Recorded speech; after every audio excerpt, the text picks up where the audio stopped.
नमस्कार विद्यार्थी मित्रांनो, प्रतिमा मराठी यूट्यूब चॅनलवर मी रुद्र देशमुख आपलं सहर्ष स्वागत करत आहे. बघा, या ठिकाणी महा-टी-ई-टी बालमानसशास्त्र या विषयाचा आपण या ठिकाणी गेस पेपर 2 घेऊन आलेलो आहोत. याच्या अगोदर आपण पहिला गेस पेपर पाहिलेला आहे, जिथं काठिण्य पातळी जास्त असलेले प्रश्न होते. याच्यामध्ये मध्यम ते कठीण अशा प्रकारची काठिण्य पातळी असणारे महत्त्वपूर्ण 30 प्रश्न आहेत. मित्रांनो, तुमच्यासाठी खास 30 पैकी 30 गुण मिळवण्यासाठी आपण या ठिकाणी सराव करून घेत आहोत. चला, आजचा या पेपरमधला पहिला प्रश्न मी तुमच्यासाठी या ठिकाणी घेऊन येत आहे. तत्पूर्वी मित्रांनो, या प्रश्नपत्रिकेचा सराव अत्यंत महत्त्वाचा आहे, कारण आपण यात असेच प्रश्न घेतले आहेत जे परीक्षेला विचारले जाऊ शकतात. त्यामुळे व्हिडिओ शेवटपर्यंत नक्की पाहायचा आहे. आणि मित्रांनो, माझी एक तुमच्याबद्दल तक्रार आहे. भावांनो, मला सांगा, एवढा चांगला कंटेंट घेऊन येतो तर तुम्ही व्हिडिओला लाईक करत जा ना. तुम्ही खूप वेळ पाहता, त्याची लेंथ जी आहे ते चांगली आहे, व्यवस्थित पाहत आहात, परंतु तुम्ही लाईक करायचं विसरून जाता. चला, सर्वांनी व्हिडिओला नक्की लाईक करायचंय. आणि कॉमेंट तर मागच्या व्हिडिओला कॉमेंट काहीच आलेलं नाहीत. व्हिडिओ खूप चांगला चाललाय पण कॉमेंट नाही आल्या. मित्रांनो, तुमच्या कॉमेंट्स म्हणजे माझ्यासाठी प्रेरणा असते. चला, सर्वांनी कॉमेंट्स पण करायचे आणि व्हिडिओला लाईक करायचंय. या ठिकाणी आजचा पहिला प्रश्न तुमच्या समोर गेस पेपर 2 चा प्रश्न असा आहे: डाल्टन पद्धती खालीलपैकी कोणी विकसित केली आहे? पर्याय दिलेले आहेत: जॉन डुई, हेलन पार्कहर्स्ट, आणि क दिलेला आहे मारिया मॉन्टेसरी, आणि ड दिलेला आहे फ्रेडरिक फ्रोबल यांनी. तर या ठिकाणी याचं अचूक उत्तर आहे पर्याय बी, हेलन पार्कहर्स्ट यांनी. तर याच्याबद्दल तुम्हाला थोडक्यामध्ये मी माहिती सांगतो, लक्ष देऊन ऐका. बघा, ही जी डाल्टन पद्धती आहे, हेलन पार्कहर्स्ट यांनी 1920 मध्ये अमेरिकेत ही जी योजना आहे, शिक्षण योजना, त्यांनी मांडली होती, ज्यामध्ये वर्गांऐवजी प्रयोगशाळा आणि अभ्यासासाठी असाइनमेंट जे असतं त्या असाइनमेंटवर भर दिला जातो. आलं लक्षात? चला, पुढचा प्रश्न: व्यक्ती व्यक्तीमधील संबंधांचा विकास करणे आणि लवचिकता निर्माण करणे ही उद्दिष्टे खालीलपैकी कोणत्या अध्यापन प्रतिमानाशी संबंधित आहेत? पर्याय दिलेले आहेत: सामाजिक प्रच्छा प्रतिमान, प्रयोगशाळा पद्धती प्रतिमान, सी दिलेला आहे भूमिका पालन प्रतिमान, आणि डी दिलेला आहे समूह अन्वेषण प्रतिमान. तर या ठिकाणी याचं अचूक उत्तर आहे पर्याय बी, प्रयोगशाळा पद्धती प्रतिमान. लक्षात ठेवा, बेथेल व माइन यांनी मांडलेल्या प्रयोगशाळा प्रतिमानाचे मुख्य उद्दिष्ट काय आहे? व्यक्तिगत जाणीव आणि व्यक्तींमधील आंतरसंबंधांचा विकास करणं. आलं लक्षात सर्वांच्या? महा-टी-ई-टी मध्ये मानसशास्त्र या विषयामध्ये आपल्याला अशा प्रकारचे प्रश्न या ठिकाणी पाहायला मिळू शकतात. चला, सर्वांनी एकदा व्हिडिओला लाईक करायचं आहे आणि कॉमेंट करा की तुम्हाला नक्की प्रश्न कसे वाटत आहेत. चला, तुमच्यासाठी आणखीन तुम्हाला काय वाटतंय, मी कशा प्रकारचे प्रश्न आणू, या सगळ्या कॉमेंट्स तुम्ही मला सांगत जा. मी ती वाचत जाईल आणि त्याच्यावर व्यवस्थित जे काय आहे ते प्रतिक्रिया देईन. येते लक्षात? चला, तुम्हाला कशा प्रकारचे प्रश्न पाहिजेत, कसा सराव करून घ्यायचा हे सुद्धा तुम्ही मला नक्की सांगू शकता. बघा, आपण तर 5 प्रश्नपत्रिका तुम्हाला देणारच आहोत. ही जी आहे ती दुसरी प्रश्नपत्रिका आहे. चला, पुढचा प्रश्न: अध्यापन प्रतिमाने गट अ आणि त्यांची प्रमुख उद्दिष्टे गट ब यांच्या जोड्या योग्य जुळवून अचूक पर्यायाची निवड करा. मित्रांनो, या ठिकाणी गट अ अध्यापन प्रतिमाने दिलेले आहेत आणि गट ब प्रमुख उद्दिष्ट दिलेले आहेत. लक्षात ठेवा, अशा प्रकारचे जोड्या जुळवाचे प्रश्न तुम्हाला पेपरमध्ये महा-टी-ई-टी सायकोलॉजी मानसशास्त्र या विषयामध्ये असतातच. ठीक आहे. बघा, या ठिकाणी दिलेला आहे सामाजिक प्रच्छा प्रतिमान, न्यायालयीन शास्त्रीय प्रतिमान, भूमिका पालन प्रतिमान आणि सामाजिक अभिरूपता प्रतिमान. मित्रांनो, हे जे कन्सेप्ट आहे ना, या ठिकाणी तुमचे क्लिअर होऊन जाईल. आता व्यवस्थित ऐकायचं सर्वांनी. ठीक आहे. बघा, आणि ब मध्ये दिलेला आहे ए, विद्यार्थ्यांना व्यक्तिगत व सामाजिक मूल्यांची ओळख करून देऊन चिकित्सा करण्यास प्रवृत्त करणे. बी दिलेला आहे विद्यार्थ्यांना समाजातील विविध प्रक्रिया व वस्तुस्थिती विषयाचे प्रत्यक्ष अनुभव देण्यास मदत करणे. सी दिलेला आहे सामाजिक समस्येचे तर्कसंगत निराकरण करणे आणि इतर शैक्षणिक प्रच्छा तर्कानुमान सहाय्य करणे. आणि डी दिलेला आहे सामाजिक समस्येचे न्याय तत्वानुसार विचार व चिंतन करून प्रश्नांची उकल करणे. तर मित्रांनो, या ठिकाणी बघा, आपल्याला पर्याय 1, 2, 3 आणि 4 असे दिलेले आहेत की तिथं जोड्या जुळवून दिलेल्या आहेत, है ना. तर या ठिकाणी आपल्याला काय करायचंय, योग्य कोणतं आहे ते पाहायचं आहे. बघा, या ठिकाणी याचं अचूक उत्तर जे आहे ते पर्याय 2 असणार आहे. म्हणजे 1चं सी, सामाजिक प्रच्छाप्रतिमान जे आहे ते सामाजिक समस्येचे तर्कसंगत निराकरण करणे आणि इतर शैक्षणिक प्रच्छा व तर्कानुमानाचा सहाय्य घेणे याच्याशी जुळतं आहे. आलं लक्षात. 2चं जे आहे ते डी दिलेलं आहे, म्हणजेच न्यायालयीन शास्त्रीय प्रतिमान जे आहे ते सामाजिक समस्येचे न्याय तत्वानुसार विचार व चिंतन करून प्रश्नांची उकल करणे. येते लक्षात. तुमच्यासाठी एक हा प्रश्न तुम्हाला समजला, सर्वांना समजला. चला एकदा लाईक करा. बघा तुमच्यासाठी सांगतो, परीक्षार्थी अनेकदा न्यायालयीन आणि सामाजिक प्रच्छा या दोन्हीमध्ये म्हणजे काय होतं की गोंधळून जातो. येते लक्षात. तुमच्यासाठी सांगतो, न्यायालयीन प्रतिमानाचं जे उद्दिष्ट आहे ते न्याय तत्वानुसार विचार करणं. आलं लक्षात. न्यायालयाचं कोणतं आहे?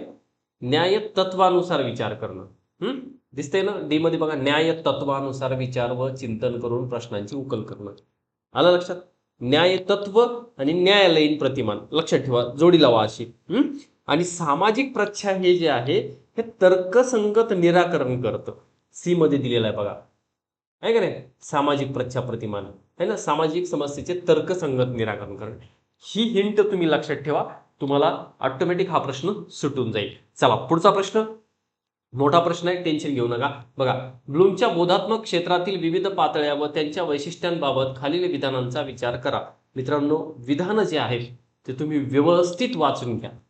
येते लक्षात. थोडंसं व्हिडिओ पॉज करा आणि हे वाचून घ्या व्यवस्थित, कारण काय होईल तुम्हाला ते समजून जाईल.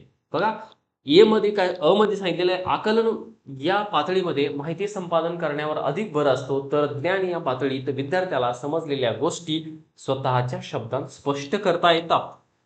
ब दिलेला आहे, मूल्यांकन हा बोधात्मक विकास क्षेत्रातील अंतिम टप्पा असून यात विद्यार्थी परिस्थितीला अनुसरून योग्य निर्णय घेतो व मिळालेल्या ज्ञानाचा प्रत्यक्ष नवीन परिस्थितीत वापर करतो. या ठिकाणी बघा, विधान क दिलेला आहे, एखाद्या घटनेची पार्श्वभूमी जाणून घेऊन त्यामागील विविध कारणे किंवा घटकांचा परस्पर संबंध व त्याचे परिणाम यांचे सुबद्धतेने वर्गीकरण करणे म्हणजे विश्लेषण होय. आणि ड दिलेला आहे, या ठिकाणी बघा त्यामध्ये काय सांगितले की संश्लेषण या पायरीमध्ये बालक विस्कळीत वेगवेगळ्या घटकांचे एकत्रीकरण करून एक सामान्य तत्व मांडतो, तर वरील विधानांच्या आधारे योग्य पर्याय निवडा असं म्हटलेलं आहे. आलं लक्षात. बघा, या ठिकाणी याचं अचूक उत्तर जे आहे ते पर्याय 3 आहे. म्हणजेच फक्त विधान क आणि ड हे काय आहेत, बरोबर आहेत. क आणि ड हे बरोबर आहेत, तर त्याला तुम्ही आणखीन एकदा वाचून घ्या, पक्क डोक्यात ठेवा. आलं लक्षात. मित्रांनो, तुम्ही काय करायचं तुम्हाला सांगतो, मी प्रश्न वाचायला लागलो ना, तुम्ही वाचून घ्यायचा आणि समजून घ्यायचा आणि त्याचं उत्तर लगेच कमेंटमध्ये टाकायचं की नेमकं काय आहे. म्हणजे तुम्हालाही समजून येईल की आपण या 30 प्रश्नापैकी नेमकं किती प्रश्न बरोबर सोडले. आणि सगळं व्हिडिओ झाला की शेवटी तुम्ही सांगायचं की माझे एवढे प्रश्न बरोबर आले. येते लक्षात. तुम्ही इंटरॅक्ट व्हा याच्यासोबत, म्हणजे एकदम तल्लीन होऊन हा व्हिडिओ बघायचा. का माहिती आहे का, की हे लय महत्त्वाचे प्रश्न आहेत आणि हे प्रश्न जर तुम्ही व्यवस्थित सोडवले तर परीक्षेमध्ये तुम्हाला काहीच टेन्शन नाही, काहीच. येते लक्षात. चला बघा, या ठिकाणी आता विधान अचुकीचं आहे, कारण बघा याच्यामध्ये व्याख्या उलट केल्या. ज्ञान पातळीत माहिती संपादन जे आहे असते आणि आकलन पातळीत काय असते की समजलेल्या गोष्टी स्पष्ट करणे अपेक्षित असते. समजलेल्या गोष्टी आकलनामध्ये तुम्हाला माहिती आहे ना, आकलन काय असते की गोष्टी ज्या समजल्या त्या आपण स्पष्ट करतो, त्याला आकलन झाले म्हणतो, है ना. येते लक्षात. आणि ब चुकीचं का बरं आहे बघा, की मूल्यांकनात निर्णय प्रक्रिया योग्य आहे, परंतु ज्ञानाचा प्रत्यक्ष नवीन परिस्थितीत वापर करणं हे जे वैशिष्ट्य आहे हे उपयोजन आहे, है ना. उपयोजन या पायरीचं वैशिष्ट्य आहे, ते मूल्यांकनाचं नाही आहे. आलं का लक्षात. चला समजलं असेल. चला पुढचा प्रश्न बघा. विद्यार्थ्यांची अपेक्षित क्षमता पातळी तपासण्यासाठी वापरल्या जाणाऱ्या नेडलस्की पद्धतीबाबत खालीलपैकी कोणते विधान अयोग्य आहे. पर्याय दिलेत. ही पद्धत तयार झालेली चाचणी विद्यार्थ्यांना देऊन, बघा या ठिकाणी काय म्हणलं की ही पद्धत तयार झालेली चाचणी विद्यार्थ्यांना देऊन ते अपेक्षित पातळीपर्यंत पोहोचले आहेत की नाही हे पाहण्यासाठी वापरले जाते म्हणे. आणि 2 दिलेला आहे, या पद्धतीमध्ये आशय, विद्यार्थी व मूल्यमापन यांची जाण असलेल्या तज्ज्ञांची निवड केली जाते. 3 दिलेला आहे, तज्ज्ञ 2 स्वतंत्र आलेख एकाच कागदावर काढतात आणि त्यांचे छेदनबिंदू निश्चित करतात. आणि 4 दिलेला आहे, छेदनबिंदूशी निगडीत प्राप्तांकापेक्षा जास्त गुण मिळवलेल्या विद्यार्थ्यांमध्ये अपेक्षित क्षमता विकसित झालेली नाही असे मानले जाते, असं म्हणलेलं आहे. अयोग्य विधान आपल्याला या ठिकाणी निवडायचं आहे नेडलस्की पद्धतीबाबत. नेडलस्की पद्धतच वाचली नाही वाचली? वाचली का नाही सांगा बरं कमेंट करून. ते पद्धत लय महत्वाची आहे. वाचली असेल तर हो म्हणा, ठीक आहे. नसली वाचल तर टेन्शन नका घेऊ, इथं बघा मी तुम्हाला क्लिअर करतो. आलं लक्षात? बघा आता याचं अचूक उत्तर आहे पर्याय क्रमांक 4. हे जे आहे ते अयोग्य आहे, बाकी तिन्ही योग्य आहेत. मग घ्या पाठच करून ठेवा. आता वाचली नाही म्हणलं तर पाठच करावं लागेल ना, टेन्शन नका घेऊ, समजून सांगतो, लक्ष द्या. बघा छेदन बिंदूशी निगडित प्राप्तांक म्हणजे गुणांक होय. या गुणांकापेक्षा कमी गुण मिळवलेल्या विद्यार्थ्यामध्ये क्षमता क्षमता क्षमता क्षमता विकसित जी असते ती काय असते, झालेली नाही असे मानतात. पर्याय जे आहेत पर्यायामध्ये कमी ऐवजी जास्त हा शब्द वापरलेला आहे चौथ्या पर्यायात. आलं लक्षात? चौथ्या पर्यायामध्ये फक्त कमी ऐवजी जास्त शब्द वापरलाय म्हणूनच तो चुकलाय, बाकी काहीच नाही. आलं का लक्षात? बघा तरी समजलं नसेल तर समजून सांगतो. बघा छेदन बिंदूशी निगडित प्राप्तांक म्हणजे गुणांक होय. गुणांक म्हणजे मेरिट आपलं मेरिट. या गुणांकापेक्षा कमी गुण मिळवलेल्या विद्यार्थ्यामध्ये क्षमता विकसित झालेली नाही असे मानतात. गुणांक जर तुम्हाला समजत नसेल तर आणखीन सोपं सांगतो. कट ऑफ स्कोर आपला कट ऑफचा जो स्कोर असतो ना त्याला गुणांक म्हणतात. येते का लक्षात? शब्द तुम्हाला समजला असेल आता. बघा त्याच्यामध्ये काय असतं की पर्यायामध्ये कमी ऐवजी जास्त सांगितले म्हणून हे इथं चूक दिलेलं आहे, आणि उर्वरित सर्व विधानं म्हणजेच 1, 2 आणि 3 हे नेडलस्की पद्धतीच्या प्रक्रियेचे तंतोतंत वर्णन करतात. मग इथंच तुमची ती नेडलस्की पद्धती क्लिअर होऊन जाते. एकदा वाचून घ्या पॉज करून. चला पुढचा प्रश्न. विद्यार्थी प्रधान आंतरक्रिया पद्धतीबाबत खालील विधानांचा विचार करा व योग्य पर्याय निवडा. योग्य अयोग्यच्या खाली अंडरलाईन करायची पेपर सोडवताना, सवय ठेवा आता तुम्ही. आलं लक्षात? बघा अ दिलेला आहे. या पद्धतीमध्ये शिक्षक विद्यार्थ्यांच्या प्रतिक्रियांचा स्वीकार करून गरजेनुसार अध्यापन पद्धतीत बदल करतात, ज्यामुळे अध्यापनाची परिणामकारकता वाढते. ब दिलेला आहे. ही प्रक्रिया प्रामुख्याने अमूर्ताकडून मूर्ताकडे आणि ज्ञानाकडून अनुभवाकडे अशा चढत्या क्रमाने चालते. क दिलेला आहे. बालोद्यान, डाल्टन योजना, मॉन्टेसरी पद्धती आणि प्रकल्प पद्धती ही या आंतरक्रिया पद्धतीची प्रमुख उदाहरणे आहेत. आता खाली पर्याय दिली. फक्त विधान अ आणि ब बरोबर आहे, फक्त विधान ब आणि क बरोबर आहे, फक्त विधान अ आणि क बरोबर आहे, आणि चौथं दिलाय सर्व विधाने अ व क बरोबरच आहेत म्हणे. मग काय असेल बरं? तर याचं अचूक उत्तर आहे पर्याय 3. फक्त विधान अ आणि क बरोबर आहेत. आलं लक्षात? अ आणि क या ठिकाणी बरोबर आहेत, ब मात्र चुकीचं आहे. चला पुढचा प्रश्न. तुमच्या वर्गात एक विशेष गरजा असणारे मूल प्रवेश घेते. समावेशक शिक्षणाची उद्दिष्टे प्रत्यक्ष वर्गात प्रभावीपणे राबवण्यासाठी एक आदर्श शिक्षक म्हणून तुम्ही खालीलपैकी कोणत्या उपाययोजनेला सर्वाधिक प्राधान्य द्याल? तुम्ही आदर्श शिक्षक असायला पाहिजे, लक्षात ठेवा. चला बघा पर्याय दिलेत. त्या बालकाला सामान्य विद्यार्थ्यांपासून वेगळे बसवून त्याला केवळ जीवन जगण्यासाठी लागणाऱ्या कौशल्यांचे स्वतंत्र वर्ग घेणे. 2 दिलेला आहे. त्या बालकाच्या विशिष्ट गरजा व क्षमता ओळखून त्यानुसार विशेष अध्यापन तंत्राचा वापर करणे आणि वर्गात त्याला शिकण्यासाठी अनुकूल शालेय वातावरण निर्माण करणे. पॉझिटिव्ह वाटते मला तर हे. बघा 3 दिलेला आहे. इतर सामान्य विद्यार्थ्यांचा वेळ वाया जाऊ नये म्हणून त्या बालकाला वर्गाच्या एका कोपऱ्यात बसवून स्वतःच्या गतीने अभ्यास करण्यास सांगणे. चुकीचं आहे. 4 दिलेला आहे. त्या बालकाला अभ्यासाचा ताण येऊ नये म्हणून त्याला कोणत्याही उपक्रमात किंवा कौशल्याच्या प्रशिक्षणात सहभागी न करून घेणे. समावेशी शिक्षणाचा अर्थ काय माहितीये का? समावेशी शिक्षण असं सांगते की सगळ्यांना एकत्र घेऊन शिकवा. काय म्हणते? सगळ्यांना एकत्र घेऊन शिकवा. कसलाही असो मग प्रत्येकाला तुम्ही एकत्र घेऊन शिकवा. त्याच्यामध्ये पण कसं शिकवा? त्यांच्या गरजा क्षमता ओळखा आणि त्याच्यानुसार म्हणजे प्रत्येकाला वेगळं साधन वापरायची गरज पडली तर वेगळं साधन वापरा, वेगळं तंत्र वापरा. हे आहे समावेशी शिक्षण.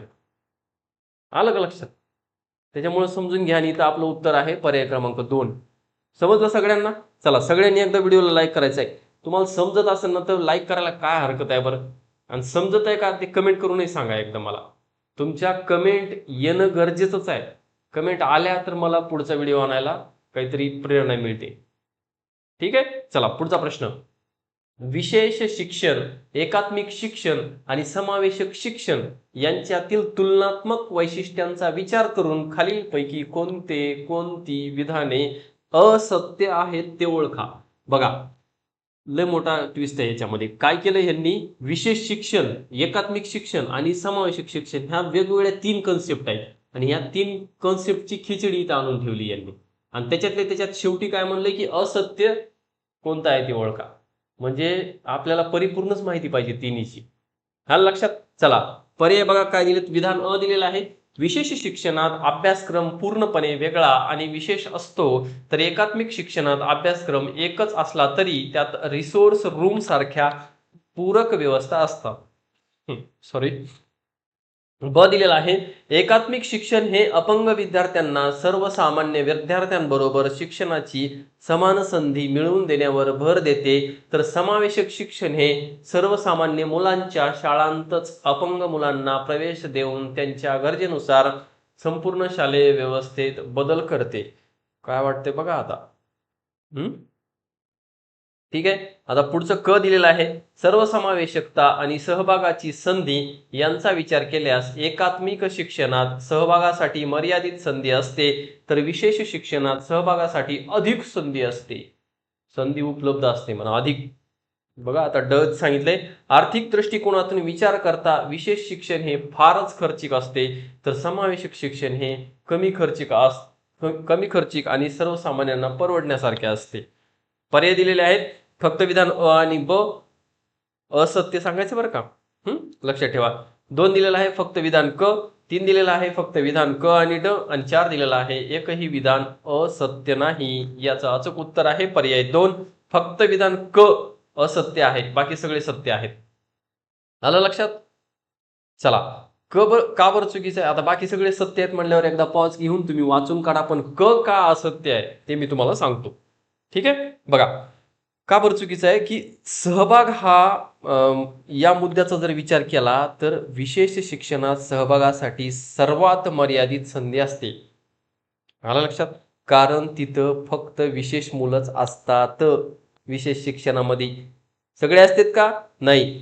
तर एकात्मिक शिक्षणात सामान्य मुलांबरोबर म्हणजे त्याच्या सामान्य मुलं जे आहेत त्याच्यासोबत काय असतं, त्यांना अधिक संधी असते. आणि विधानामध्ये काय केलं की उलट क्रम त्या ठिकाणी दिलेला आहे. कुठं, याच्यामध्ये बघा क मध्ये आहे ना, उलट दिलेला आहे. त्याच्यामुळे थोडासा गोंधळ उडू शकते, त्याच्यामुळे ते चुकीचं आहे. आलं लक्षात. विशेष शिक्षणात काय असतंय, संधी मर्यादित असतात. आलं लक्षात. एकात्मिक शिक्षणात अधिक संधी असतात. आलं लक्षात. कोणाबरोबर, सामान्य मुलांसोबत. चला पुढचा प्रश्न बघा. प्रतिभाशाली बालकांच्या वैशिष्ट्यांबाबत खालील विधानांचा विचार करा आणि योग्य पर्याय निवडा. विधान 1 दिलेला आहे, अशा बालकांमध्ये अमूर्त चिंतनाची क्षमता कमी वयात प्राप्त होते आणि त्यांचा बुद्ध्यांक IQ साधारणतः 140च्या वर असतो. 2 दिलेला आहे, त्यांची आकलन क्षमता व जिज्ञासू वृत्ती तीव्र असते, तसेच ते इतरांचे ऐकून स्वतःच्या बुद्धीला न पटणाऱ्या गोष्टीही सहज स्वीकारतात.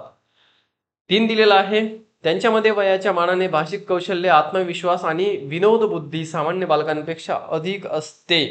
पर्याय बघा, फक्त विधान 1 आणि 2 बरोबर आहे, फक्त विधान 1 आणि 3 बरोबर आहे, फक्त विधान 2 आणि 3 बरोबर आहे. वरील सर्व विधाने बरोबर आहेत. 1 2 3. उत्तर आहे या ठिकाणी आपलं पर्याय 2, फक्त विधान 1 आणि 3 बरोबर आहे. 2 चुकीचं आहे. 1 आणि 3 बरोबर आहे ते एकदा वाचून घ्या. दुसरं जे का बरं चुकीचं आहे ते मी सांगतो. दुसरं बघा, 2 विधान का चुकीचं आहे, कारण प्रतिभाशाली बालके केवळ स्वतःच्या बुद्धीला पटणाऱ्या गोष्टीच स्वीकारतात, विधानात न पटणाऱ्या गोष्टीही स्वीकारतात असं सांगितलंय. आणि त्याच्यामुळं आपल्या डोक्यात संभ्रम निर्माण होत आहे.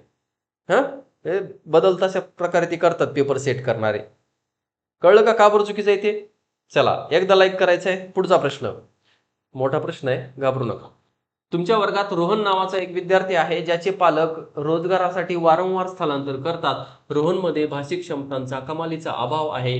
तो शैक्षणिकदृष्ट्या कमी महत्वाकांक्षी आहे आणि त्याच्या मनात सामाजिक पार्श्वभूमीमुळे तीव्र न्यूनगंड व अपराधीपणाची भावना आहे. अशा सामाजिक सांस्कृतिकदृष्ट्या अभावग्रस्त बालकाला मुख्य प्रवाहात आणण्यासाठी एक शिक्षक म्हणून तुम्ही खालीलपैकी कोणत्या बहुआयामी उपाययोजनांचे आयोजन कराल?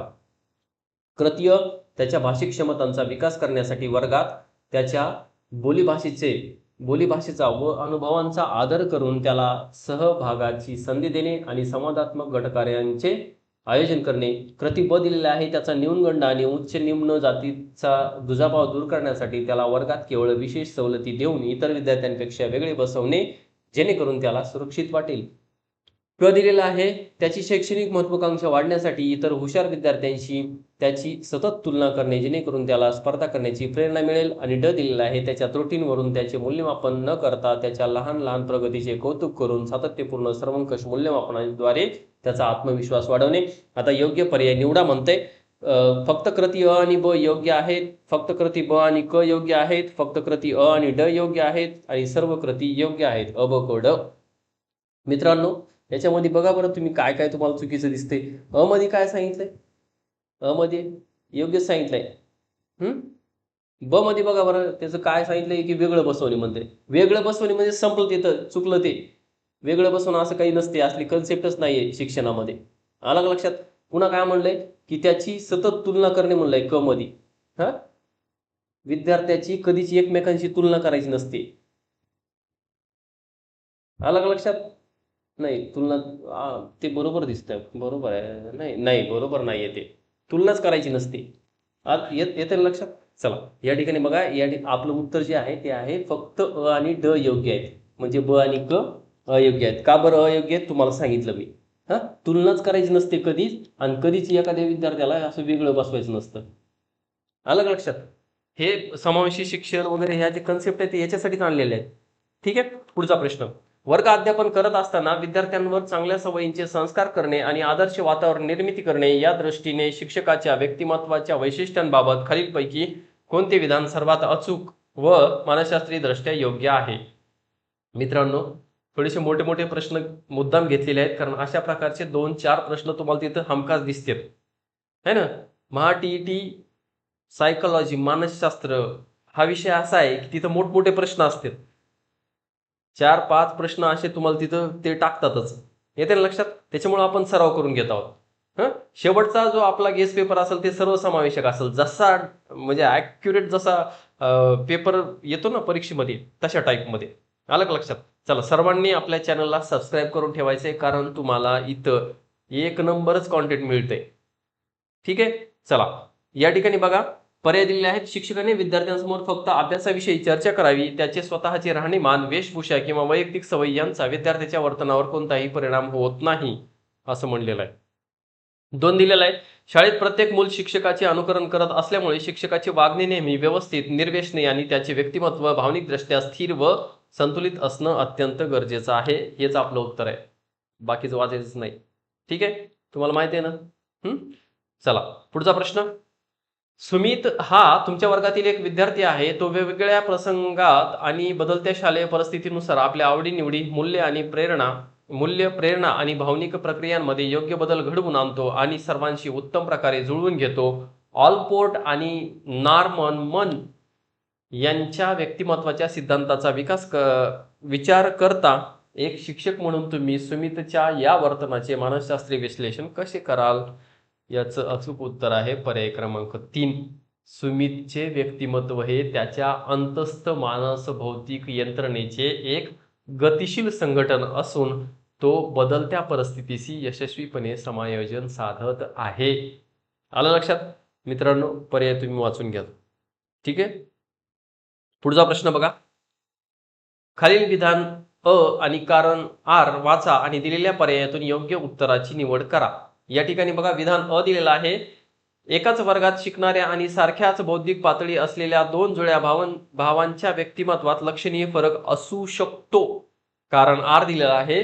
व्यक्तिमत्वाचा विकास हा केवळ वैयक्तिक घटकांवर अवलंबून नसून त्यावर समवयस्क मित्र, शेजारी आणि कुटुंबातील स्थान किंवा शिस्त या घटकांचाही समांतर प्रभाव पडतो. याचं अचूक उत्तर आहे पर्याय 3. विधान ए आणि कारण आर दोन्हीही बरोबर आहेत आणि कारण आर हे विधान एचे अचूक स्पष्टीकरण करतं. टीईटीच्या बालमानसशास्त्रामध्ये तुम्हाला असे 2-3 प्रश्न पाहायला मिळतील. ठीक आहे, सर्वांनी व्यवस्थित समजून घ्यायचंय. चला पुढचा प्रश्न. क्रेशमर यांच्या शारीरिक देह प्रकृतीनुसार केलेल्या वर्गीकरणाचा विचार करून खालील विधानांमधील अचूक विधाने ओळखा. लय महत्वाचा प्रश्न आहे मित्रांनो, IMP करून ठेवा याला. येते लक्षात. तुमच्या कॉन्सेप्ट जे आहेत ते मी इथं क्लिअर करतो त्याच्यामध्ये. ठीक आहे, व्यवस्थित ऐकायचं आता सर्वांनी. बघा, विधान अ दिलेलं आहे. ॲस्थेनिक प्रकारातील व्यक्तींचे शरीर बारीक, लांब आणि सडपातळ असते, परंतु त्यांचे खांदे रुंद व स्नायू मजबूत असतात. ब दिलेला आहे. पिकनिक देह प्रकृतीचे लोक मध्यम उंचीचे, जाडसर आणि गोलाकार बांध्याचे असतात. क्रेशमर यांनी त्यांना मनस्थिती बदलणाऱ्या सायक्लॉइड प्रवृत्तीशी जोडले आहे. क दिलेला आहे.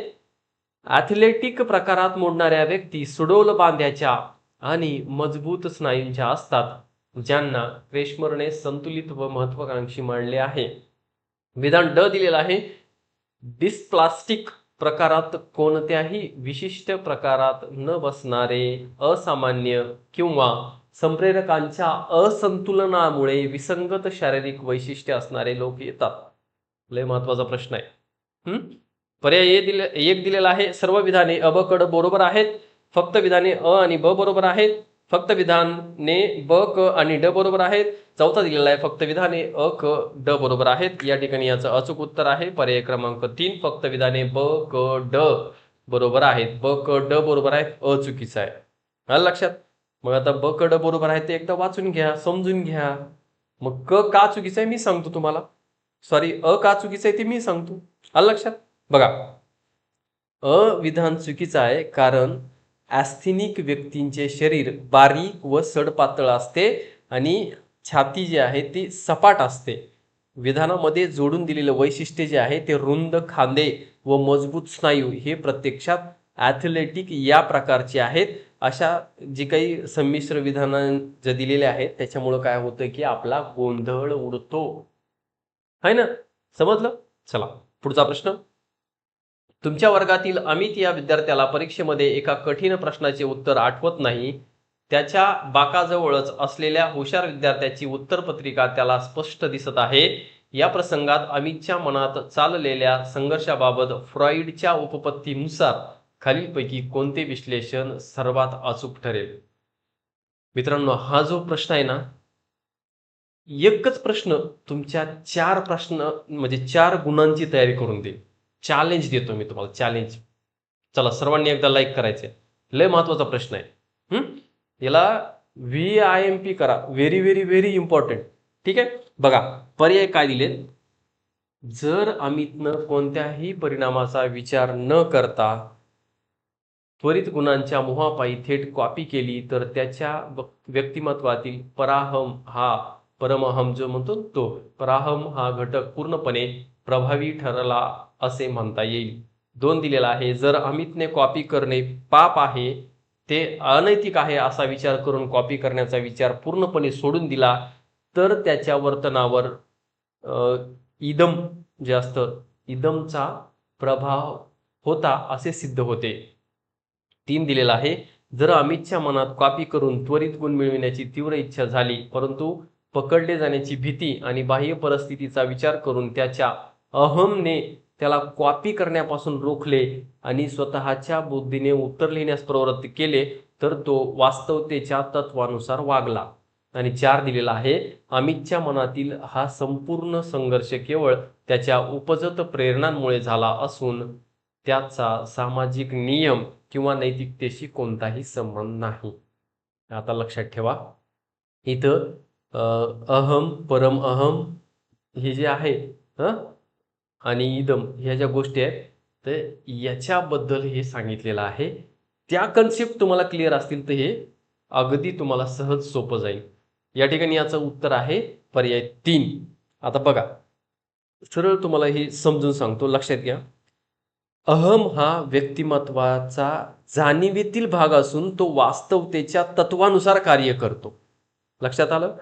तो इदम आणि परमअहम यांच्यात संतुलन राखतो.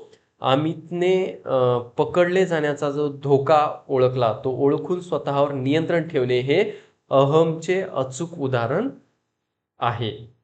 मग आता या ठिकाणी इतर पर्याय चुकीचे आहेत, म्हणजे पहिला चुकीचा आहे, दुसरा चुकीचा आहे ना. ठीक आहे, तर का बरं तुम्हाला सांगतो बघा. पर्याय 1 मध्ये असं सांगितलंय की थेट कॉपी करणे हे इदमचे लक्षण आहे, परम अहमचे नाही. कशाचे लक्षण आहे? इदमचे लक्षण आहे. ईद आयडी त्याचं लक्षण आहे, परमअहमचं नाही. आणि पर्याय 2 मध्ये बघा, पाप पुण्य आणि नैतिकता हा परमअहम ज्याला सुपर युगो म्हणतो त्याचा भाग आहे, इदमचा नाही. आलं लक्षात? चला पुढचा प्रश्न. दिलेल्या माहितीनुसार व्यक्तिभेदाचे एक प्रमुख कारण असलेल्या लिंगभेद या घटकाबाबत खालीलपैकी कोणते विधानात्मक तथ्य योग्य आहे? पर्याय दिलेले आहेत. 1. मुलींच्या तुलनेत मुलांचा शारीरिक व मानसिक विकास अधिक वेगाने आणि लवकर होतो. 2 दिलेला आहे, मुलांच्या तुलनेत मुलींचा शारीरिक आणि मानसिक विकास लवकर होतो. 3 दिलेला आहे, मुलांचा केवळ शारीरिक विकास तर मुलींचा केवळ मानसिक विकास लवकर होतो. 4 दिलेला आहे, लिंगभेदांमुळे बालकांच्या शारीरिक आणि मानसिक विकासाच्या गतीवर कोणताही फरक पडत नाही. पर्याय 2 याचा अचूक उत्तर आहे, मुलांच्या तुलनेत मुलींचा शारीरिक आणि मानसिक विकास लवकर होतो. हे तथ्य काय आहे? योग्य आहे. मला लक्षात बघा, मुलांच्या तुलनेत मुलींचा शारीरिक आणि मानसिक विकास लवकर होतो हे आपण पाहिलेलं आहे मागं. ठीक आहे, म्हणजे वयाच्या ह्याच्यानुसार काय असतं, एकाच वयातील मुलगा आणि मुलगी जर असतील तर याच्यामध्ये या दोघांमध्ये भेद जो असतो तो दिसून येतो. चला, हे काय म्हणतात, बायोलॉजिकल आहे, कॉन्सेप्ट आहे. आलं लक्षात? चला पुढचा प्रश्न. मानसिक संघर्षाचे प्रकार गट अ आणि त्यांच्याशी संबंधित प्रत्यक्ष उदाहरणे गट ब यांच्या योग्य जोड्या जुळवून अचूक पर्यायाची निवड करा. बघा, अ मध्ये आणि ब मध्ये काही कन्सेप्ट सांगितलेले आहेत, म्हणजे अ मध्ये संघर्षाचे प्रकार सांगितलेत आणि ब मध्ये प्रत्यक्ष उदाहरणं सांगितलेत. अशा जोड्या जुळवाचे प्रश्न जे आहेत महा टीईटी बालमानसशास्त्रामध्ये तुम्हाला पाहायला मिळतात. त्याच्यामुळे हे करणं आपल्याला इथं गरजेचं आहे. आणि ही कॉन्सेप्ट एकदम महत्वाची कॉन्सेप्ट आहे. बघा, हवे हवे संघर्ष, नको नको संघर्ष आणि हवे नको संघर्ष. ऐकायला वेगळं वाटत असेल पण महत्वाची कॉन्सेप्ट आहे. तर हे जे संघर्षाचे जे प्रकार आहेत ना, तर याच्यामध्ये बघा काय सांगितलंय. ए मध्ये सांगितलंय, एखाद्याला आजार झाल्यावर शस्त्रक्रिया करणे गरजेचे असते, परंतु शस्त्रक्रियेची भीती वाटते किंवा अभ्यास करणे व मार खाणे दोन्ही नापसंत असणे. हे 2 उदाहरणं दिलेली आहेत. बी दिलेलं आहे, चांगल्या पगाराची नोकरी मिळणे परंतु तिथे नोकरीची निश्चितता म्हणजे शाश्वती नसणे किंवा उत्तम वक्ता बनावे वाटणे पण भाषण देण्याची भीती वाटणे. 2 उदाहरणं दिलेत. एकावर याचं भागत नव्हतं का बरं? 2 दिलेत. ठीक आहे, काय रे, आपण समजून घेऊ, लय अवघड नाही. ठीक आहे. सी बघा, 2 चांगल्या ठिकाणी मुलाखतीत निवड झाल्यावर दोन्ही ठिकाणी नोकरी करण्याची तीव्र इच्छा असणे किंवा रसगुल्ला व जिलेबी दोन्ही खायचे असणे पण निवड एकाचीच करायची असणे. आता हे जे संघर्ष आहेत, हवे हवे, नको नको, हवे नको, काय दिले काय माहिती. ठीक आहे, असू दे, आपण समजून घेऊ, टेन्शन नका घेऊ. चला, या ठिकाणी बघा पर्याय दिलेले आहेत. 1 चा ए, 2 चा बी, 3 चा सी. पुढे दिलेला 1 चा बी, 2 चा ए, 3 चा सी. हे असे पर्याय दिलेले आहेत. तर याचं अचूक उत्तर आहे पर्याय 3, 1 चा सी, 2 चा ए आणि 3 चा बी. लावा जोड्या आणि समजून घ्या. बघा आता, हवे हवे संघर्ष जे दिलेला आहे, दोन्ही पर्याय सकारात्मक असतात तिथं. म्हणजे 2 ठिकाणी नोकरी मिळणे आहे का नाही. याला आणखीन एक नाव आहे अधिसरण अधिसरण अधिसरण अधिसरण संघर्ष असं एक नाव आहे त्याला. बघा, नको नको संघर्ष जे आहे दोन्ही पर्याय नकारात्मक असतात तिथं. इकडे आड आणि तिकडे वीर, बरोबर आहे का नाही. म्हणजे हेही नको मला आणि तेही नको. आणि हवे नको मध्ये काय असतं बघा, एकच गोष्टी हवी असते पण त्यासोबत येणारी नकारात्मक बाजू आपल्याला नको असते. म्हणजे चांगला पगार हवाय पण त्याच्यामध्ये नोकरीमध्ये अनिश्चितता नको, शाश्वत असली पाहिजे. त्यामुळे काय असते, मनाची द्विधा मनस्थिती असते. समजला असेल आता ही कन्सेप्ट तुम्हाला. चला, सर्वांनी एकदा लाईक करायचे. कन्सेप्ट मी आता सांगितलेली कशी वाटली सांगा, कमेंट करा सगळ्यांनी, आहे का नाही. एकदम जबरदस्त विश्लेषण आहे आपल्याकडं, त्याच्यामुळं बिलकुल शेवटपर्यंत व्हिडिओ व्यवस्थित बघायचा. चला पुढचा प्रश्न. तुमच्या वर्गातील राकेश टीव्ही शोच्या ऑडिशनमध्ये अपयशी ठरतो. त्यानंतर तो डान्स करणे सोडून देतो आणि आपले संपूर्ण लक्ष अभ्यासावर केंद्रित करून वर्गात प्रथम क्रमांक मिळवतो. राकेशने स्वतःच्या मानसिक समाधानासाठी खालीलपैकी कोणत्या संरक्षण यंत्रणेचा वापर केला आहे? IMP करून ठेवा. चला याला पर्याय दिलेत: प्रक्षेपण, प्रतिपूरण, दिवास्वप्न आणि दमन. तर या ठिकाणी याचं अचूक उत्तर आहे पर्याय 2, प्रतिपूरण. बघा, जेव्हा व्यक्ती एका गोष्टीत अपयश आल्यावर दुसऱ्या गोष्टीमध्ये काय करते की प्रावीण्य मिळवते आणि त्याची तिथं काय करते, भरपाई करते, तेव्हा त्याला प्रतिपूरण म्हणतात. प्रति आणि पूरण शब्द फोडून व्यवस्थित लक्षात ठेवा. प्रति आणि पूरण. पूरण पूर्ण करणे, पूरण भरणे, आहे का नाही? आलं लक्षात? चला पुढचं बघा. संरक्षण यंत्रणा आणि त्यांच्या व्याख्या, उदाहरणे यांच्या संदर्भात खालीलपैकी कोणते विधान अयोग्य आहे? एक दिलेलं आहे उदात्तीकरण, समाजाने नाकारलेल्या लैंगिक किंवा आक्रमक प्रेरणांना समाजमान्य मार्गाने पूर्ण करणे. 2 दिलेला आहे प्रक्षेपण, स्वतःकडून झालेल्या चुका किंवा दोष मान्य न करता त्याचे खापर दुसऱ्यावर फोडणे. 3 दिलेला आहे दमन, मनातील वाईट वासना, विचार आणि दुःख प्रसंग यांचे जाणीवपूर्वक दमन करून दडपून टाकणे. आणि 4 दिलेला आहे परागमन, यामध्ये व्यक्ती स्वतःचे अपयश लपवण्यासाठी काल्पनिक जगात हरवून जाते आणि अभ्यास न करता मोठ्या पदांची स्वप्ने पाहते. आज काही पाहू नका मोठ्या पदांची स्वप्न, होत नसते पूर्ण. लय अभ्यास करावा लागते, नाही का नाही? चला सर्वांनी व्यवस्थित अभ्यास करायचा आहे. DET काढायची, मग टेट परीक्षा द्यायची दणक्यात, ती पण, आहे का नाही? आपली नियुक्ती जिल्हा परिषद शाळेवरच झाली पाहिजे, बरोबर आहे की नाही? काय वाटते सर्वांना? चला कमेंट करून सांगा. या ठिकाणी याचं अचूक उत्तर आहे पर्याय 4, अयोग्य आहे ते पर्याय 4, परागमन. मग का बरं चुकीचं सांगू का? बाकीचे योग्य आहे ते एकदा वाचून घ्या आणि हे चौथा पर्याय का चुकीचा आहे मी सांगतो, लक्षात घ्या. काल्पनिक जगात हरवून जाणं आणि अभ्यास न करता मोठ्या अधिकारी बनण्याचं स्वप्न पाहणं, हे जे वैशिष्ट्य असतं हे वैशिष्ट्य दिवास्वप्नाचं आहे. अलग लक्षात, दिवास्वप्नाचं वैशिष्ट्य सांगितलंय.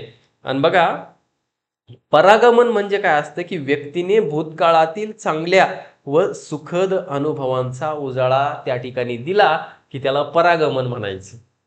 आलं लक्षात? चला, हे संरक्षण यंत्रणा आहे, ह्याच्यावर प्रश्न फिक्स असतो. मी थोडासा हार्ड प्रश्न तुम्हाला या ठिकाणी दिलाय, पण ह्याच्यावर असतात प्रश्न, सोपे सोपे असतात. हे तुम्ही दमन, प्रक्षेपण आणि उदात्तीकरण हे जर व्यवस्थित केलं तर 2 मार्क तुमचे इथंच फिक्स. हे वाचून घ्या व्यवस्थित. चला पुढचा प्रश्न. स्मरणाच्या विविध व्याख्या आणि वैशिष्ट्यांचा विचार करून खालीलपैकी चुकीची जोडी ओळखा. चुकीची जोडी सांगितले ओळखायला. 1 दिलेला आहे गतानुभवांचे पुनरुज्जीवन म्हणजे स्मरण होय, स्टाउट शास्त्रज्ञ दिलेत. 2 दिलेला आहे स्मरण म्हणजे धारणाशक्ती होय, एडगेल. 3 दिलेला आहे मनावर घडलेल्या संस्कारांचा प्रत्यक्ष उपयोग करणे म्हणजे स्मरण होय, मॅकडुगल. आणि 4 दिलेला आहे पूर्वी शिकलेले आठवणे म्हणजे स्मरण होय, वुडवर्थ मार्विक्स. तर या ठिकाणी याचं अचूक उत्तर आहे पर्याय क्रमांक 3, ही चुकीची जोडी आहे. बाकी बरोबर आहेत, तर बरोबर असलेलं व्यवस्थित लक्षात ठेवा. अलग लक्षात. मग आता योग्य उत्तर आपलं सांगितलं तुम्हाला, मग का चुकीची सांगू का? बघा, मनावर घडलेल्या संस्कारांचा प्रत्यक्ष उपयोग करणे म्हणजे स्मरण होय, ही व्याख्या वुडवर्थ यांनी दिली आहे, मॅकडुगल यांनी नाही. मॅकडुगल यांच्या मते बघा काय सांगितलं मॅकडुगलनं, वुडवर्थचं कळलं तुम्हाला कोणी दिली ती व्याख्या? मॅकडुगलनं नाही दिली, वुडवर्थनं दिली आहे. आणि मॅकडुगलचं म्हणणं आहे की पूर्वानुभव बोधावस्थेच्या पातळीवर आणणे म्हणजे स्मरण होय, असं मॅकडुगल म्हणतंय. अलग लक्षात. बाकी 1, 2 आणि चौथा तर तुम्हाला माहिती आहे, व्याख्या व्यवस्थित समजून घ्या त्या. चला पुढचा प्रश्न. मानवी प्रेरणेच्या सिद्धांताविषयी खालील विधानांचा विचार करा आणि योग्य पर्याय निवडा. लय मोठं वाटायला हे, माहिती नाही, काही होत नाही, समजून घ्या फक्त. मॅकडुगल यांनी 1908 मध्ये मांडलेल्या सिद्धांतानुसार सहज प्रवृत्ती हेच मानवी वर्तनामागील प्रमुख प्रेरणास्थान असते. ब दिलेला आहे ऑलपोर्ट यांच्या पूर्वस्थिती प्रतिक्षेप सिद्धांतानुसार मानवाच्या ठिकाणी जन्मजात असणाऱ्या 6 प्रतिक्षेपांमध्ये काम प्रतिक्षेप आणि भूक प्रतिक्षेप यांचा समावेश होतो. आणि क दिलेला आहे मॅकडुगल यांच्या सहज प्रवृत्ती सिद्धांतावर असा आक्षेप घेतला गेला की मानवाचे सर्वच वर्तन हे नैसर्गिक किंवा सार्वत्रिक नसते, तर त्यावर भौगोलिक परिस्थिती आणि संस्कृतीचाही परिणाम होतो. आता पर्याय दिलेत खाली. फक्त अ आणि ब बरोबर आहेत, फक्त ब आणि क बरोबर आहेत, फक्त अ आणि क बरोबर आहेत, आणि चौथं दिलेलं आहे वरील सर्व विधाने बरोबर आहेत. याचं अचूक उत्तर आहे पर्याय 4, वरील सर्व विधाने बरोबर आहेत. व्हिडिओ पॉज करा, विधानं वाचून घ्या, दोनदा वाचा, तीनदा वाचा आणि समजून घ्या. याच्यावर तुम्हाला काहीतरी वेगळ्या पद्धतीनं आला प्रश्न तरी तुम्हाला ते सोडवता येईल. आलं का लक्षात? ऑल पोर्टला जरा थोडंसं व्यवस्थित लक्ष द्या. मॅकडोगल हे ते तुम्ही तुमच्या वाचनात आले असतील, पण ऑल पोर्ट आले नसतील वाचनात. त्यांच्याकडे व्यवस्थित लक्ष द्या. ते काय म्हणते की कामप्रतिक्षेप आणि भूक प्रतिक्षेप यांचा समावेश होतोय म्हणते पूर्वस्थिती प्रतिक्षेप सिद्धांतानुसार. आलं का लक्षात? चला, 6 प्रतिक्षेप ते सांगितले कोणते आहेत ते एकदा बघून घ्या. चला पुढचा प्रश्न. भयगंड आणि चिंता या मानवी रूपांच्या संदर्भाने खालील विधानांचा विचार करा आणि योग्य पर्याय निवडा. अ दिलेला आहे, भयगंडामध्ये व्यक्तीची भीती अवास्तव स्वरूपाची असते आणि व्यक्तीला स्वतःला या भीतीची निरर्थकता किंवा अवास्तवता स्पष्टपणे जाणवत असते. ब दिलेला आहे, भीतीला एखादे विशिष्ट कारण असते तर नेमके स्पष्ट कारण नसताना वाटणारी भीती म्हणजे चिंता होय. आणि क दिलेला आहे, चिंतेमुळे व्यक्तीला आपले आजूबाजूचे जग असुरक्षित वाटू लागते आणि मनात सतत काहीतरी वाईट घडेल अशी अनामिक धास्ती दीर्घकाळ राहते.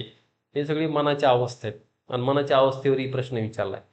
पर्याय दिलेले आहेत, फक्त अ आणि ब बरोबर आहेत, फक्त ब आणि क बरोबर आहेत, फक्त अ आणि क बरोबर आहेत आणि वरील सर्व विधाने बरोबर आहेत. तर या ठिकाणी याचं अचूक उत्तर आहे पर्याय क्रमांक 4, सगळेच विधानं बरोबर आहेत. त्याच्यामुळे व्हिडिओ पॉज करा, विधानं समजून घ्या आणि लक्षात ठेवा, है ना? कारण याच्यावर तुम्हाला प्रश्न तिथं दिसन परीक्षेत, पुन्हा गोंधळून जाऊ नका. पुढचा प्रश्न. बुद्धिमत्तेच्या विविध व्याख्या आणि त्यांचे प्रणेते मानसशास्त्रज्ञ यांच्या संदर्भात खालील विधानांचा विचार करा आणि योग्य पर्याय निवडा. आता बुद्धिमत्तेच्या व्याख्या आणि त्यांचे सोबत असलेले शास्त्रज्ञ हे दिलेले आहेत. लय गुंतागुंत करून देते बरं का ते, त्याच्यामुळे समजून घ्या. बघा, अमूर्त गोष्टींबद्दल विचार करण्याची क्षमता म्हणजे बुद्धी, अशी व्याख्या लेवी स्टर्मन यांनी केली आहे. तर स्टर्न यांच्या मते बुद्धिमत्ता म्हणजे नव्या परिस्थितीत समायोजन करण्याची क्षमता होय. लय हाय लेवलचा प्रश्न आहे, पण तुमच्यासाठी महत्वाचा आहे. सॉरी, का बरं माहिती आहे का? याच्यामध्ये 3 विधान आहेत, पण 3 विधानामध्ये 2-2 शास्त्रज्ञ दिले आहेत. त्याच्यामुळे बघा किती महत्वाचं आहे, तुम्हाला हे लक्षातच ठेवायचं आहे. ब दिलेला आहे, तुकडे किंवा अलग असलेल्या भागांना एकत्र संयोजन करण्याची क्षमता म्हणजे बुद्धी. हे विधान मॅकडोगल यांचे असून गेट्स यांच्या मते बुद्धिमत्ता म्हणजे अध्ययन क्षमतांचे संयुक्त संघटन होय. आणि क दिलेला आहे, डेव्हिड वेस्लर यांच्या मते संपूर्ण कृती करणे, तर्काधिष्ठित विचार करणे व वातावरणाशी जुळवून घेण्यासाठी व्यक्तीमध्ये असणारी सर्वसमावेशक क्षमता म्हणजे बुद्धिमत्ता होय. बघा, या 3 विधानामध्ये त्यांना 5 लोकांना आणून बसविलंय, आहे का नाही? इथं उत्तर तुम्हाला सांगतो डायरेक्ट. बघा, फक्त अ आणि क बरोबर आहेत. मग ते अ आणि क जे बरोबर आहे का ते व्यवस्थित तुम्ही वाचून घ्या, समजून घ्या, लक्षात ठेवा. मग ब जे आहे ते का चुकीचं आहे मी सांगतो तुम्हाला. बघा, ब चुकीचं आहे कारण तुकडा किंवा अलग असलेल्या भागांना एकत्र संयोजन करण्याची क्षमता ही व्याख्या एबिंगहॉस या शास्त्रज्ञाने मांडली होती आणि मॅकडोगल यांची नाही आहे ही, लक्षात ठेवायचं. मॅकडोगल काय म्हणलं होतं? त्यांच्या मते बुद्धिमत्ता म्हणजे पूर्वानुभवाच्या आधारे नैसर्गिक कल सुधारण्याची क्षमता होय. मॅकडोगल काय म्हणले? बुद्धिमत्ता म्हणजे पूर्वानुभवाच्या आधारे नैसर्गिक कल सुधारण्याची क्षमता होय. परीक्षेत अशाच प्रकारचे प्रश्न येतात आणि ते एकदम बारीक बारीक सूक्ष्म फरकावर विचारलेले असतात.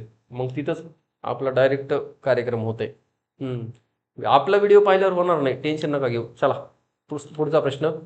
जे.पी. गिलफोर्ड यांनी 1959 मध्ये बुद्धिमत्तेचा त्रिमितीय सिद्धांत मांडताना बुद्धीची संरचना खालीलपैकी कोणत्या 3 मितींमध्ये विभागली आहे?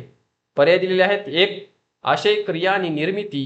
2 दिलेला आहे बोधन, स्मरण आणि मूल्यमापन. 3 दिलेला आहे घटक, वर्ग आणि संबंध. आणि 4 दिलेला आहे सांकेतिक, शाब्दिक आणि वर्तन. आता या ठिकाणी बघा, पर्याय 1 याचा अचूक उत्तर दिलेला आहे, आशय, क्रिया आणि निर्मिती. आलं लक्षात? बघा, गिलफोर्ड यांच्या सिद्धांतानुसार मानवी बुद्धीची संरचना 3 प्रमुख मितींमध्ये विभागली आहे असं ते म्हणतंय. म्हणजेच बघा आशय, क्रिया आणि निर्मिती. मग इतर पर्याय हे मुख्य 3 मितींचे उपघटक दिलेले आहेत, मुख्य घटक नाहीत, ते उपघटक आहेत. आलं का लक्षात? चला पुढचा प्रश्न. गिलफोर्ड यांच्या बुद्धिमत्ता संरचना सिद्धांताच्या संदर्भाने खालील विधानांचा विचार करा आणि योग्य पर्याय निवडा. दिलेला आहे, गिलफोर्ड यांनी सुरुवातीला आशयाचे 4, प्रक्रियेचे 5 व नवनिर्मितीचे 6 असे एकूण 120 बुद्धिमत्तेचे घटक सुचवले होते. सगळ्यांना माहिती आहे 120 सुचवले होते, पण काय बरोबर आहे का बघू आपण.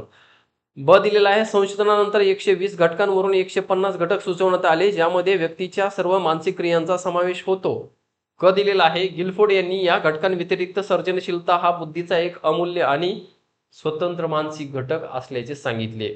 आता पर्याय दिलेत, फक्त अ आणि ब बरोबर आहेत, फक्त ब आणि क बरोबर आहेत, फक्त अ आणि क बरोबर आहेत आणि वरील सर्व विधाने बरोबर आहेत.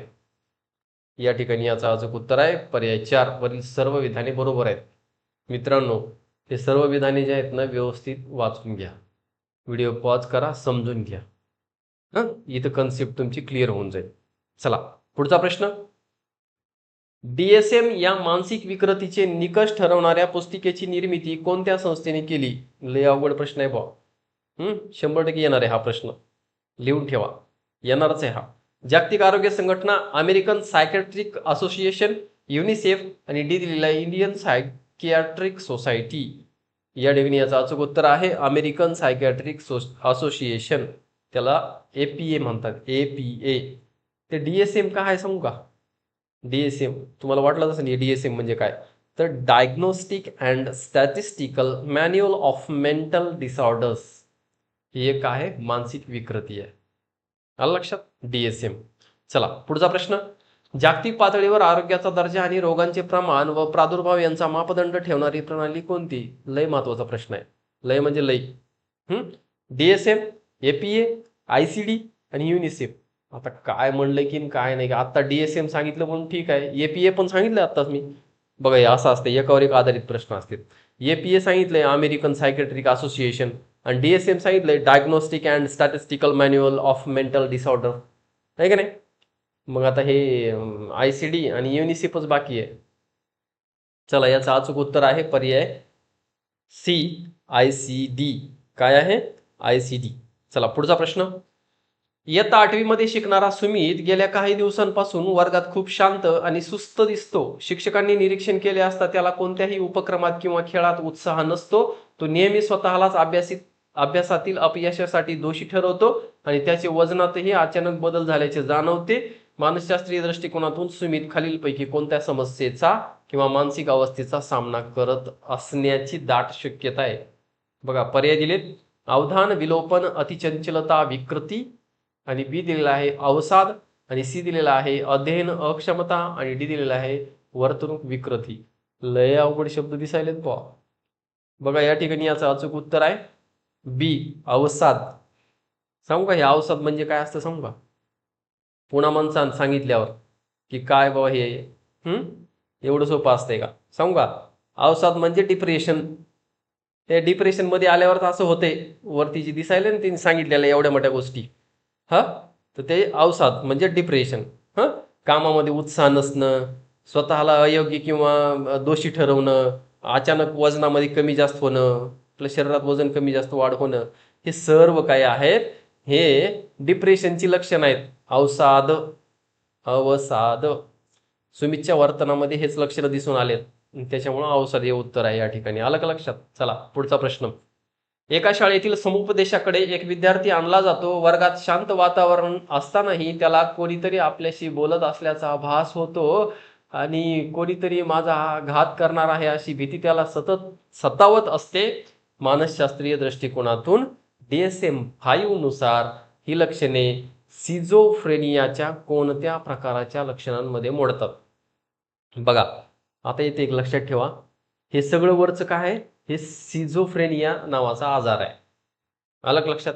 म्हणजे काय होणं की वर्गात शांत वातावरण असून सुद्धा कोणतर आपल्यासोबत बोलत आहे असं त्याला भास होणं, हे लय मोठी गोष्ट आहे बरं का, लक्षात ठेवा. आणि लय बेकार ही जी स्थिती असते ना, बेकार कंडिशन असते.